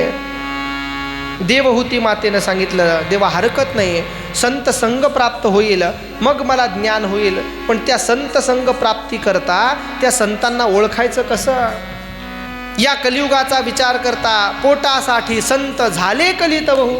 म्हणवणारे म्हणून घेणारे असे अनेक संत झाले. अहो दगड काढला की संत, दगड काढला की संत. पण अवस्थेचे का व्यवस्थेचे. व्यवस्थेचे झाले सगळे पण अवस्थेचे फार कमी आहेत. अहो सगळीकडे तुम्ही पाहाल पण खरा महात्मा प्राप्त होणं कठीण आहे महाराज. संपूर्ण वारकरी संप्रदायाचा प्रचार प्रसार करण्याकरता ज्यांनी आपलं आयुष्य पणाला लावलं अशा वैकुंठवासी सद्गुरू जोग महाराजांचे प्रिय शिष्य वैकुंठवासी मामासाहेब दांडेकर प्रति महिन्याला पंढरीची वारी करत होते मामासाहेब. आणि महिन्याला आल्यानंतर विशिष्ट ठिकाणी राहायचे मामासाहेब. पंढरपुरातल्या एका व्यापाऱ्याला असं वाटलं की आपण मामासाहेबांकडून माळ घालावी. तो गेल्यानंतर त्यांनी याचना केली मी असा प्रतिष्ठित व्यापारी आहे आपल्याकडून माळ घालण्याची इच्छा आहे. मामासाहेबांनी सांगितलं नियम काय काय करता बोला. काहीच करत नाही मग तुम्हाला माळ घालता येणार नाही. काहीतरी नियम अगोदर करावा लागेल मग माळ घालता येईल. मग मामासाहेबांनी सांगितलं हा हरिपाठ घ्या पुढच्या एकादशीपर्यंत हरिपाठ पाठ करा रोज तुळशीला पाणी घाला मग माझ्याकडे या. त्यांनी सांगितलं, मामासाहेब इतका वेळ माझ्याकडं नाही आहे, मी घरातून निघालो आहे, कॉलर ताट करून निघालो आहे की मामासाहेबांच्या हातून माळ घातल्यावरच परत येईन म्हणून. आता मला तुम्ही परत पाठवता, लोक काय म्हणतील मला. मामासाहेबांनी सांगितलं, लगेच मी माळ कोणालाच घालत नाही, काहीतरी नियम त्यानं स्वीकारलेला पाहिजे, काहीतरी वळण त्याच्या इंद्रियांना असलं पाहिजे. तातडीनं मामासाहेबांच्या पुढं त्यांनी त्या काळात रुपयाच्या नोटा होत्या, 100 रुपये ठेवले. 100 रुपये ठेवल्यानंतर सांगितलं, महाराज आता तरी माळ घाला. लोकांना असंच वाटतं. मामासाहेबांनी सांगितलं, नाही माझा नियम आहे, हरिपाठ पाठ कर, पुढच्या एकादशीला तुला माळ घालतो. त्यांनी अहंकाराने सांगितलं, मामासाहेब 100 रुपये एकदम तुम्हाला दक्षिणा देणारा कोणी सापडणार नाही. मामासाहेबांनी सांगितलं, ते 100 रुपये परत देऊन माळ न घालणारा मामासाहेब तुला कुठं सापडणार नाही. अहो जगात साधू विरळे असतात, त्याग करणारे साधू असतात, केवळ परिग्रह करणारे साधू असतात का. अहो साधुत्व फार कठीण आहे, अवस्थेनं साधुत्व असावं लागतं, व्यवस्थेचं साधुत्व नाही महाराज. मग हे साधू जगात कुठंही गेले तरी ते काय करतात, एकांतमध्ये भोगतात. मग या साधूचं काही वर्णन आम्हाला करून सांगा. देवहूती मातेनं विचारलं. कपिल देवांनी सांगितलं, ऐका. तितिक्षवाहा कारुणिकाहा सुहृदः सर्वदेहिनाम अजात शत्रवशांता साधवः साधुभूषणाः. ते सहनशील असतात, दयाळू असतात, सर्व प्राणीमात्रांचं हित व्हावं अशी त्यांच्या अंतःकरणामध्ये तळमळ असते. त्या साधू पुरुषांच्या काही लक्षणांचा विचार केला. त्यांना कोणी शत्रू नाही, कोणी मित्र नाही. संसारामध्ये प्रत्येकाच्या विषयी त्यांना आत्मभाव जागृत होतो. आपपरतेही नाही बंधू वर्ग सज्जना. आपलं आणि परक त्यांना कोणी नाही. नाथ महाराजांच्या जीवनातला फार मोठा प्रसंग आहे. एका मातेनं नाथ महाराजांना नवस केला, मला जर पुत्रप्राप्ती झाली तर तुमच्या मुलाला सोन्याचे दागिने घालेल. आता संत कृपेनं तिचं इच्छा मनोरथ पूर्ण झालं. दागिने घेऊन आली. नाथ महाराज वाड्यात बसलेत, अनेक मुलं तिथं खेळत आहेत. नाथ महाराजांना तिने विचारलं, महाराज हाच मुलगा तुमचा आहे का. नाथ महाराजांनी मान डोलवली फक्त आणि तिनं ते दागिने घातले. ते लेकरू आनंदानं उड्या मारत घरी गेलं. आई नाथ बाबांच्या वाड्यात खेळत होतो तर हे दागिने मिळाले. आईनं सांगितलं, नाथ बाबांचे पाय पकडले तर वैकुंठही मिळेल बाबा. अरे नुसतेच दागिने काय घेऊन बसला, देवही प्राप्त होईल, नवल काय. ती माता त्या काळातली होती ना, म्हणून तिनं हात धरला लेकराचा आणि पुन्हा वाड्यात आली. या काळातली असती तर दागिने काढून घेतले असते. माता घेऊन गेली. नाथ महाराजांना विचारलं, महाराज हे असं कसं. नाथ महाराजांनी सांगितलं, बाई तुझं लेकरू काय आणि माझं लेकरू काय, फरक तो काय. ही सहज संतांची शिकवण आहे. सहज बोलणे हित उपदेश करुणी सायास शिकविती अजात शत्रवाहा शांताहा. सहज संतांचं वर्णन करून सांगितलं. ते संत काय करतात, मयी अनन्य भावेनं, माझी अनन्य भावानं उपासना करतात. मदाश्रया हा कथा हा, माझी नित्य कथा करतात. शृण्वंती कथयंती, गातात ऐकतात. त्यानं काय होतं, मदगत चेतसा हा, त्यांचं चित्त माझ्याकडे आकर्षित राहतं. आई असे जे खरे संत आहेत त्याच संतांचा संग कर, दुसऱ्याचा संग करू नको. नारद महर्षी आपल्याला सांगतात ना, दुस्संग सर्वथैव त्याज्यः. दुर्जनांची संगती टाकावीच लागेल. तुकोबार आहे त्याचं भाषांतर करतात, संग दुसरा वर्जावा. नाटाच्या अभंगामध्ये तुकोबारांनी सांगितलं, त्याची संगत करू नका. मग कोणाची संगत करायची. तुकोबारांचा एक हिंदुस्थानी अभंग आहे. तुकोबारा सांगतात, तुका सज्जन जिनथी कहे जिनथी प्रेम दुनावे. ज्या संगतीत गेल्यानंतर आपल्याला असं वाटेल की आपलं काहीतरी चांगलं होतं आहे, ती संगत करावी. दुर्जन तेरा मुख काला थिता प्रेम घटाये. अहो दुर्जन कोणाला म्हणायचं, ज्या संगतीमध्ये गेल्यानंतर आपल्याला केवळ प्रपंचाचं स्मरण होतं, भगवंताचं स्मरण होत नाही. ती संगत कामाची नाही. मग रोजचं मोजमाप करा. कोणाच्या संगतीत गेल्यानंतर आपल्या मुखात देवाचं चिंतन येतं, हरिपाठ म्हणावं वाटतो, नामचिंतन करावं वाटतं, तीच संगत कामाची आहे. आणि लक्ष करा की कोणाच्या संगतीत गेल्यानंतर आपल्याला खिसा कापावा वाटतो. लक्ष करा, मग त्या संगतीचा त्याग करा. तुकोबारायांचं सूक्ष्म निरीक्षण आहे. तुकोबारा म्हणतात, बैसता चोरापाशी. सहज चोराच्या संगतीत बसलं तर चिंधी चोरावी असं मन वाटलं मनामध्ये. मग अशाची संगती टाकून द्यावी लागेल. दुर्जनांचा संग टाकावा लागेल. मग कपिल देवानी देवहूती मातेला सांगितलं, सताम प्रसंगान मम वीर्य संविदो. त्या सज्जनांची संग कर. त्या सज्जनांच्या संगतीनं होईल काय, तर त्याच संगतीमध्ये भगवंताच्या पराक्रमयुक्त कथा सहज प्राप्त होतील. बरं, नुसत्याच कथा ऐकल्या मग मोक्ष मिळेल काय? अहो, मोक्ष मिळणार नाही असं कसं होईल? तज्जोष्णादाश्व अपवर्ग वर्तमणे. श्रद्धाभाव वाढून अंतःकरणामध्ये प्रेमभाव वाढेल आणि तात्काळ आशु अपवर्ग वर्तमणे मोक्ष मार्गामध्ये तो जीव अग्रेसर होईल. काळजी करू नकोस. पण मात्र हे ऐक, देवहूती मातेनं विचारलं, खरं काय? संत संघामध्ये अध्यात्मयोगाचं शिक्षण मिळेल, संत कसे आहेत कळालं, संगतीचं महात्म्य कळालं, पण मात्र ती भक्ती कशी आहे, त्या भक्तीचं स्वरूप मला सांगा. मैत्रेय म्हणतात, भगवान परमात्माने सांगितलं, पश्यन्ति ते मे रुचिराण्यंब संतः प्रसन्न वक्त्रा ऋणलोचनानी.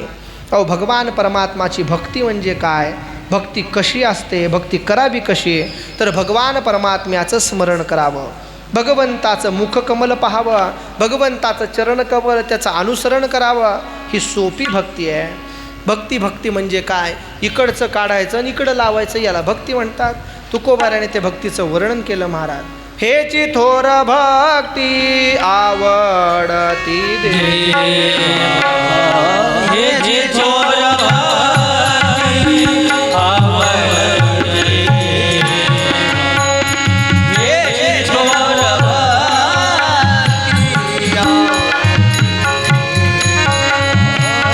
संकल्प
स्वरूप तुकोबाराने सांगितलं. संकल्पावी माया संसाराची, हेची थोर भक्ती हीच श्रेष्ठ भक्ती आहे. कोणती भक्ती श्रेष्ठ आहे? इकडचं काढून इकडं लावायचं, प्रपंचातलं काढायचं आणि परमार्थामध्ये लावायचं. किती सोपं काम आहे. काय? प्रपंचामध्ये गुंतलेलं चित्त काढायचं आणि परमार्थामध्ये लावायचं. सगळ्यात मोठं अवघड काम आहे. आवा चालली पंढरपुरा, वेशीपासून आली माघारा. चित्तामधला प्रपंच जात नाही. चित्तामध्ये प्रपंचच भरलेला आहे. मग त्याच परमार्थ साठवण्याकरता सायास करावे लागतात. सहज परमार्थ साठवल्या जात नाही, प्रयत्नपूर्वक साठवावा लागतो. भक्तीचं स्वरूप सांगताना अहर्निशी माझी कथा, अहर्निशी माझी वार्ता, अहर्निशी माते ध्याता, भक्ती नाम तत्वता. नाथ महाराज सांगतात, सदा सर्व काळ माझी कथा, सदा सर्व काळ माझं चिंतन श्रवण हीच खरी भक्ती आहे. एरवी तिजी ना चौथी. माऊली ज्ञानोबाराने देखील त्याचं वर्णन करून सांगितलं. ही श्रेष्ठ भक्ती आहे. व त्या भक्तीचं वर्णन करताना भगवंताचं सामर्थ्य सांगितलं. भगवान परमात्मा सांगतात, मदभयात वाती वातोयम सूर्यस्तपती मदभयात वर्षतींद्रोध्यात्यग्निर मृत्युश्चरती मदभयात. भगवान परमात्मा सांगतात, माझ्या सत्तेनं सगळं जग चालतं. वारा वाहतो, सूर्य तापतो, इंद्र पाऊस पाडतो, माझ्याच भयानं मृत्यू आपलं कार्य करतो. म्हणून योगीजन ज्ञान वैराग्ययुक्त भक्तियोगाच्या द्वारे निर्भय अशा माझ्या चरणकमलाचा आश्रय घेतात. संसारामध्ये श्रेष्ठ साधन हे भक्तियोगानं माझ्यामध्ये चित्त लावून स्थिर कर. त्यानंतर महदादी विविध तत्वांच्या उत्पत्तीचं वर्णन करून सांगितलं. उत्पत्तींचं वर्णन केल्यानंतर भगवान परमात्मा तत्वाचा उपदेश करतायत. त्या तत्वाकरताच भांडणं आहेत. कोण काय तर कोण काय. कोणी 25 तत्वाचा विचार केला, कोणी 26 तत्वांचा, कोणी 24 तत्वांचा.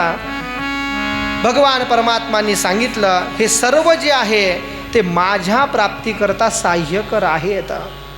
मग याचा विचार सांगितला. विचार सांगताना आश्रमांचे भेद केल्या गेले. आश्रमांचे भेद केल्यानंतर कोणत्या प्रकारचा आश्रम ग्रहण केला तर काय सिद्धी होते. मग चतुर्थ आश्रम सांगितले. मग त्या 4ही आश्रमांमधून भगवत प्राप्ती करता येणं सहज शक्य आहे.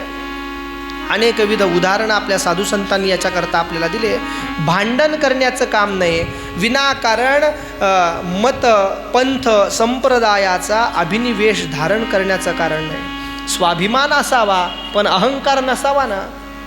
स्वाभिमान असताना अहंकार जर निर्माण झाला तर इतर पंथ संप्रदायाचं आपण काय करतो, खंडन करतो. खंडन करण्याचा अधिकार आपल्याला नाहीच. त्यांचं मत त्या त्या काळामध्ये श्रेष्ठ आहे. आपण कोणत्या मताचे आहोत, आपलं तत्व काय, याचं परिपूर्ण ज्ञान आपल्याला असलं पाहिजे. आताच्या सध्याच्या वक्त्यांची अवस्था जी मोठी कठीण आहे. संप्रदायाचं ज्ञानच नाही आपल्याला. आपल्या संप्रदायाचं जे तत्वज्ञान आहे त्याच्यावर आपण दृढ असलं पाहिजे. मागे एकदा चर्चा करताना वारकरी संप्रदायाला ज्यांनी आत्तापर्यंत अनेक ज्ञानी महात्म्यांचं वरदान प्राप्त करून दिलेलं आहे, अशा साखरे वंशातील आमचे परमादरणीय असणारे मित्र श्री हरिभक्तीपरायण यशोधन महाराजांना मी हा विषय बोललो की महाराज आता कीर्तनकार तयार होत आहेत पण त्यांना सिद्धांतच कळत नाही. ते सिद्धांत कळण्याकरता, संप्रदायाचे तत्व समजण्याकरता तुम्हीच पुढाकार घ्या आता. कारण साखरे वंश विख्यातम ज्ञानदान परायणम. महाराजांनी सांगितलं, माझा PhDचा जो शोध निबंध आहे त्याच्याच करताय म्हणजे. कारण काय आहे तर आपलं तत्व काय आहे याची जाणीव आपल्याला असली पाहिजे आणि त्याच्याकरता गुरु संप्रदायपूर्वक अध्ययन केलेलं असावं. केवळ स्वतःहून माऊली ज्ञानोबारा रागवले मनोमार्गी गेला तो येथेच मुकला. का कुठं शिकलात? नाही माझ्या मनात शिकलो. चालत नाही. संप्रदायामध्ये याला प्रमाण मानता येत नाही. गुरु संप्रदायपूर्वक अध्ययन केलं असेल त्यालाच प्रमाण मानलं जातं. म्हणून वादविवाद भांडण न करता तत्व विचार केला पाहिजे. प्रकृती पुरुषाचा विवेक की ज्यानं मोक्ष प्राप्ती होते याचं ज्ञान आपल्यापाशी असलं पाहिजे. तदनंतर भगवंतांनी अष्टांग योगाचं लक्षण सांगितलं. योगाच्या माध्यमातून देवहूती मातेला सहज उपदेश केला. चित्तशुद्धीचा उपाय सांगितला. चित्तशुद्धी केल्याशिवाय, देहशुद्धी केल्याशिवाय भगवत प्राप्तीमध्ये अग्रेसर होता येत नाही. मग काय करावं लागतं? सोप्या सोप्या साधनांचा विचार आहे. पतंजल ऋषींनी आपल्याला योगसूत्राचा विचार करताना सांगितलं की स्थिरम सुखम आसनम, कोणत्याही आसनामध्ये स्थिर बसा आणि मग योगश्चित्तवृत्ती निरोधा, चित्तवृत्तीचा निरोध करा. आता या सगळ्या अवघड प्रक्रिया सहज साध्या सामान्य साधकाला होणं फार कठीण आहे. म्हणूनच कथा कीर्तनांची योजना केलेली आहे. माऊली ज्ञानोबारायांसारखा महात्मा जगात नव्हता. मग हरिपाठ कशाकरता निर्माण केला?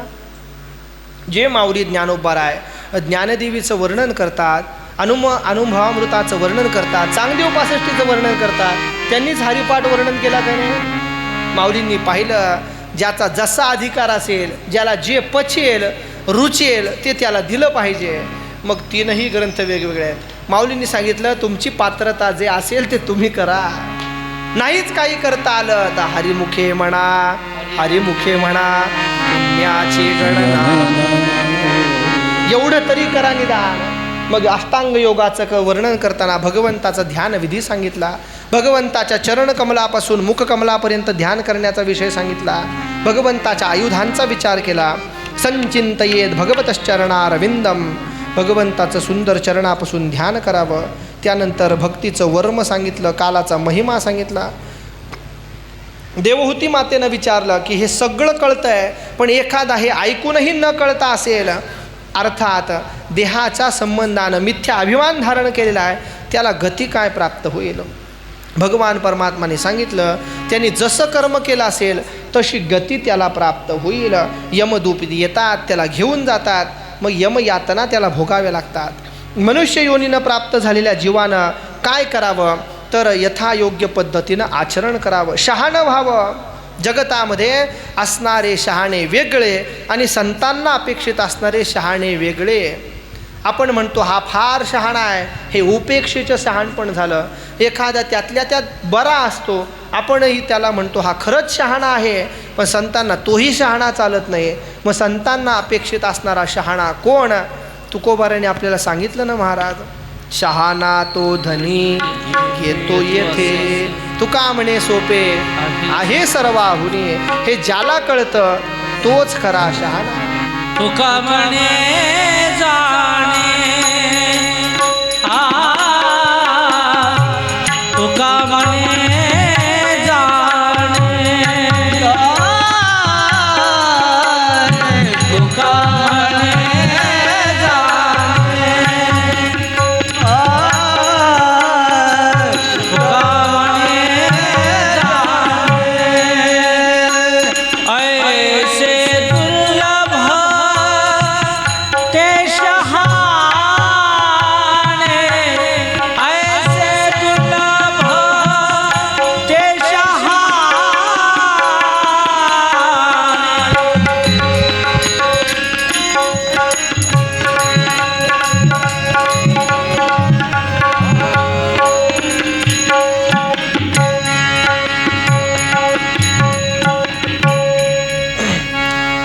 ते शहाणे कोणते आहेत?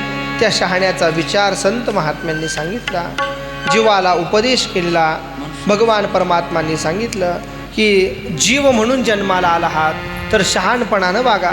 चांगलं काय, वाईट काय, शुद्ध काय, अशुद्ध काय, पवित्र काय, अपवित्र काय, हा विचार फक्त मनुष्यालाच भगवंताने दिलेला आहे. इतर योनीचे ठाई हा विचारूचे नाही. इतरांना कळतं का? ते गाढवाला, कुत्र्या मांजराला कळतं का की भागवत सप्ताह चालू आहे, आपण कथेला जाऊन बसलं पाहिजे? कधीतरी तुम्हाला कुठंतरी दिसलं का एखादं गाढव, मांजर, कुत्रा? अहो, संत संगतीमध्ये असतील तर तेही कथा ऐकतील, पण इतरत्र सामान्य ठिकाणी ही अवस्था नाही. पण मात्र जीवाला हे कळतं, पण जीव काय करतो? वळत नाही. अहो, भाजीपाला घ्यायला गेलो तर 10 वेळेस खालीवर करतो. दुकानात धान्य घेण्याकरता गेलो तर शुद्ध अशुद्धाचा विचार करतो. पण आपण जे करतोय ते कर्म शुद्ध आहे का अशुद्ध आहे हा विचारच आपण करत नाही. मग शुद्ध किंवा अशुद्ध, पवित्र किंवा अपवित्र हा विचार कुठं प्रगट होतो? तर संत संगतीमध्ये प्रगट होतो. म्हणून देवहूती मातेला सांगितलं, आई चांगली संगत करावी. का करावी? तर त्या संगतीचा परिणाम आपल्यावर होत असतो. आपण ज्या संगतीमध्ये राहतो त्याच संगतीनं आपली जगामध्ये ओळख होत असते. म्हणून अगोदर सांगितलं, संगम न कुर्यात प्रमदासु जातू, अशांची संगती करू नये. मग कोणाची संगती करू नये? की ज्याला आत्म अनात्म्याचा विवेक नाही अशाची संगती करू नये. मग संगती कोणाची करावी? ज्याला सारासार विवेक आहे त्याचीच संगती करावी. ज्या संगतीमध्ये गेल्यानंतर आपलं हित होईल अशाचीच संगती करावी. भगवंतांनी रचलेली ही माया आहे. या मायेमध्ये जीव कधीही अडकू शकतो, पण मात्र या संगतीनं आपण या उपाधीतून सुटू शकतो. म्हणून भक्तियोगाचं उत्कृष्टतेचं वर्णन कपिल देवांनी भगवती देवहूती मातेला सांगितलं. का सांगावं लागलं पुन्हा पुन्हा सांगितलं? वासुदेवे भगवती भक्तियोग प्रयोजितः जनयत्याशु वैराग्यम ज्ञानम यद ब्रह्मदर्शनम. काय होतं ऐका.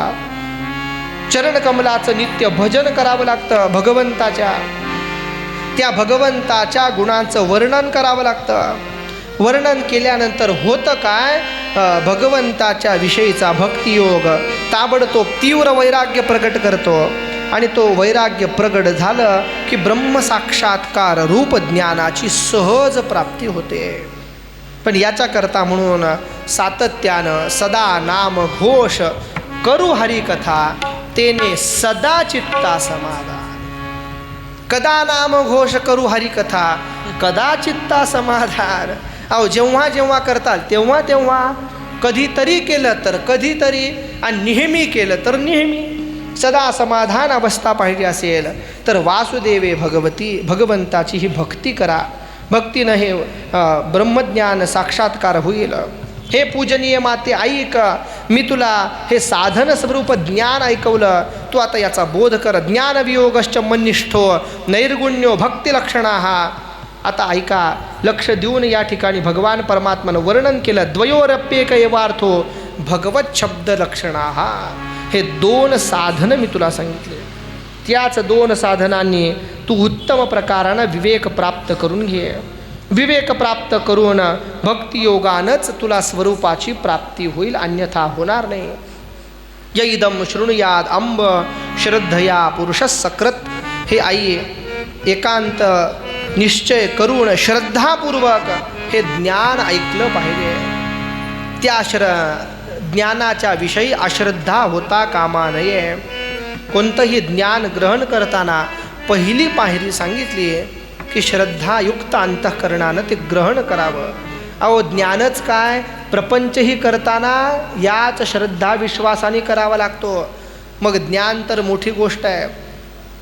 तुकोबाराय सांगतात, परमार्थ मार्गामधलं भांडवल काय आहे तर विश्वास आहे.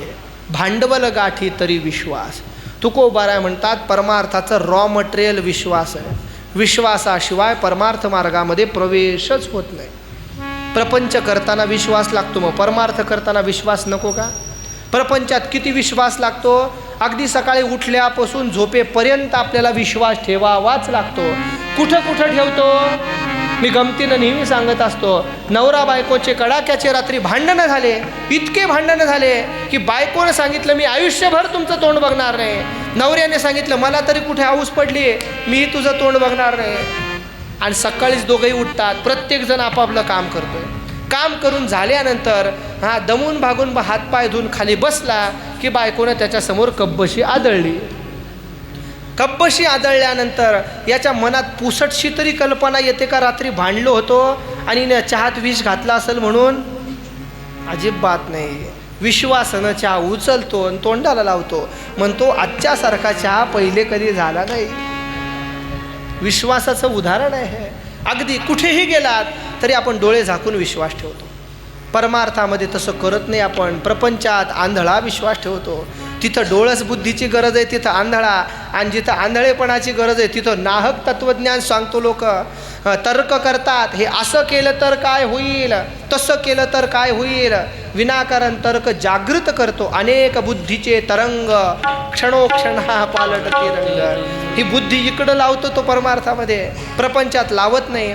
प्रपंचामध्ये जणू काही हे सगळं आपल्याला अनुकूलच आहे का काय असा विश्वास आपण ठेवतो. म्हणून या कोणत्याही साधनाचा विचार करताना अगोदर विश्वास, मग श्रद्धा आणि मग ज्ञान. आदौ श्रद्धा ततः साधुसंग. अगोदर साधन सांगताना सांगितलं, अगोदर श्रद्धा विश्वास. म्हणून आई, श्रद्धया अत्यंत श्रद्धेनं हे ज्ञान ग्रहण कर. परिणाम काय होईल? निर्मत्सरानाय शुचये. निर्मत्सर होशील, शुद्ध होशील.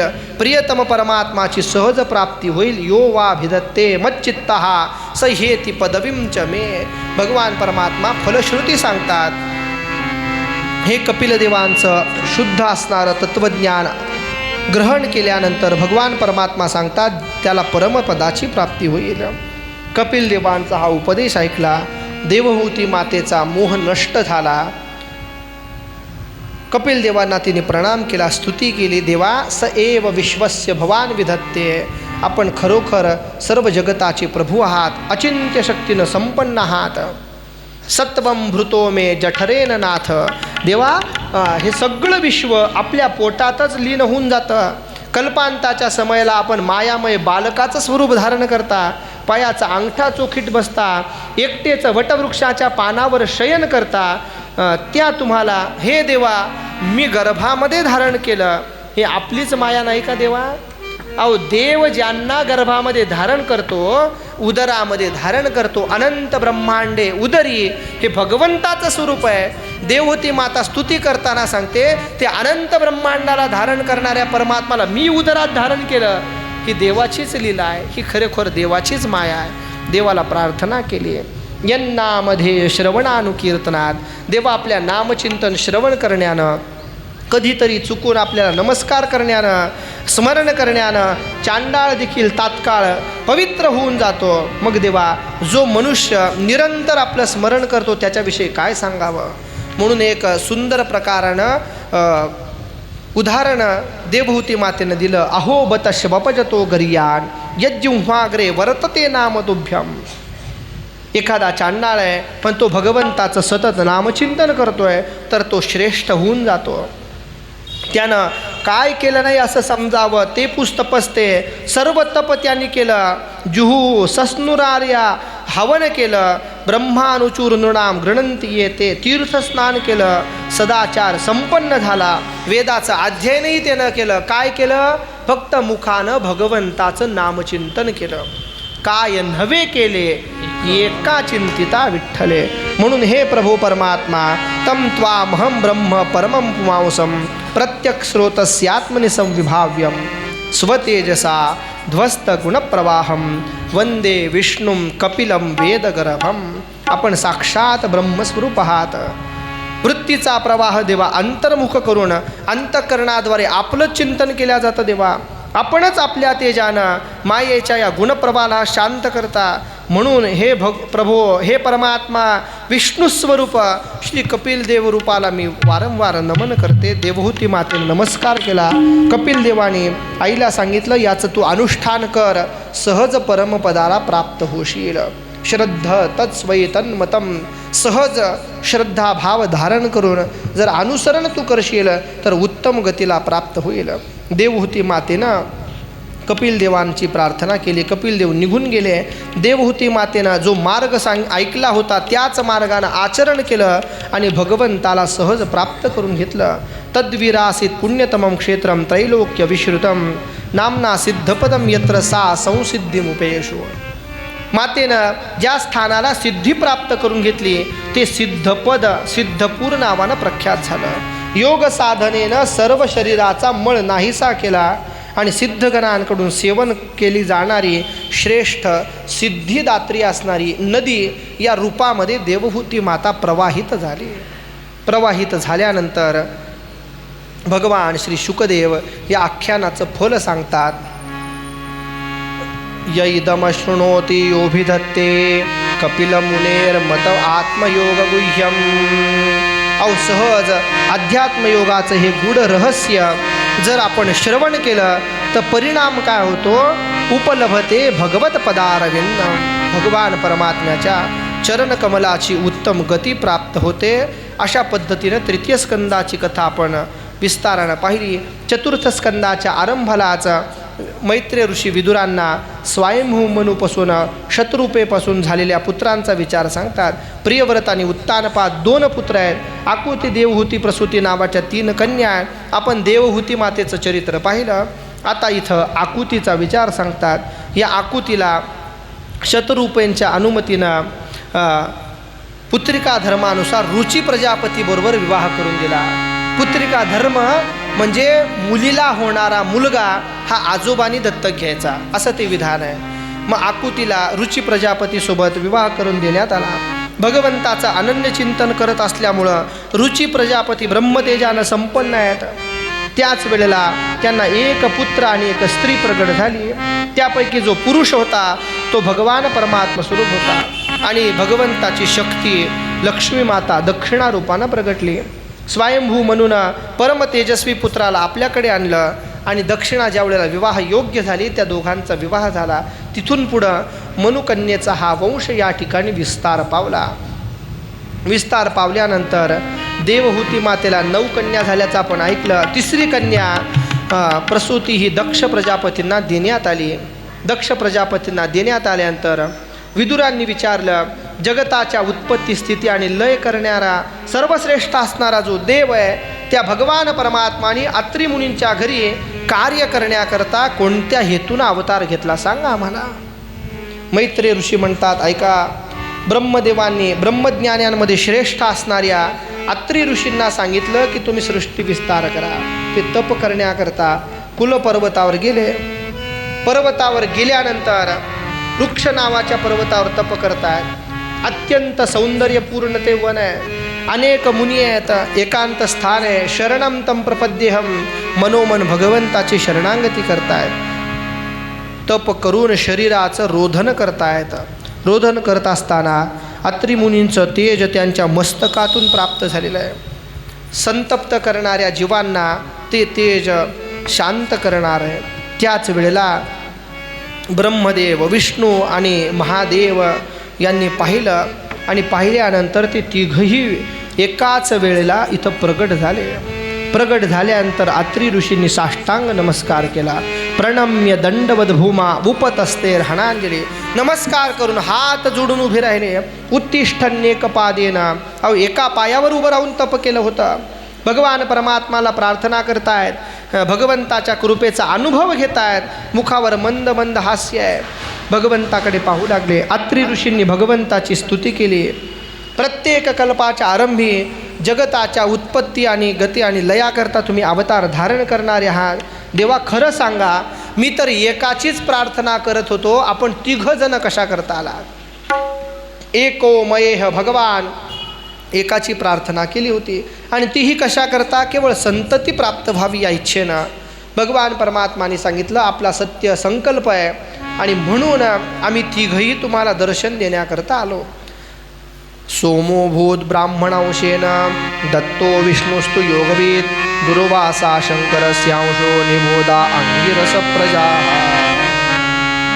भगवान परमात्माने सांगितलं, काळजी करू नका, जगद्विख्यात पुत्र तुमच्या ठिकाणी अवताराला येईल. ब्रह्मदेवांच्या अंशापासून चंद्र, विष्णूच्या अंशांपासून योगवेत्ते प्रभू दत्तात्रय आणि महादेवांच्या अंशापासून दुर्वास, हे 3 रूपानं प्रगट झाले. पण हे 3 रूपानं प्रगट झाले तरी देखील आपल्याकडे काही प्राचीन मूर्त्यांचं दर्शन करताना भगवान परमात्मा एकमुखानं प्रगटल्याची कथा आहे. भूवैकुंठ पंढरपूर क्षेत्रामध्ये एकमुखी दत्ताचं देवस्थान आहे. विप्रदत्त घाट ज्याला म्हणतात, तिथं भगवंताचं अद्भुत स्वरूप आहे. अनेक ठिकाणी भगवान परमात्मा एका रूपानं, एका मुखानं आहेत. आणि मात्र आपल्या साधू संतांनी परमात्म्याचं जे वर्णन केलं की परमात्म्याला 3 शिरा आहेत. 3 शिरे 6 हात, 3 शिरे 6 हात, 3 शिरे 6 हात, 3 शिरे 6 दया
विठ्ठल संत महात्म्यांनी वर्णन केलं.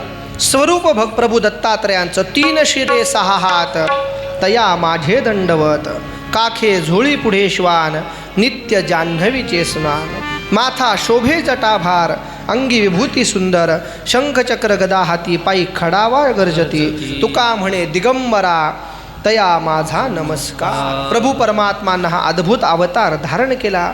पुढे या असणाऱ्या सगळ्या मनुवंशातल्या कन्यांचा पुढे विस्तार सांगितला. विस्तार सांगितल्यानंतर मैत्रेय ऋषी विदुरांना सांगतायत की या दक्ष कन्या असणारी सती माता ही भगवान शिवांना देण्यात आली.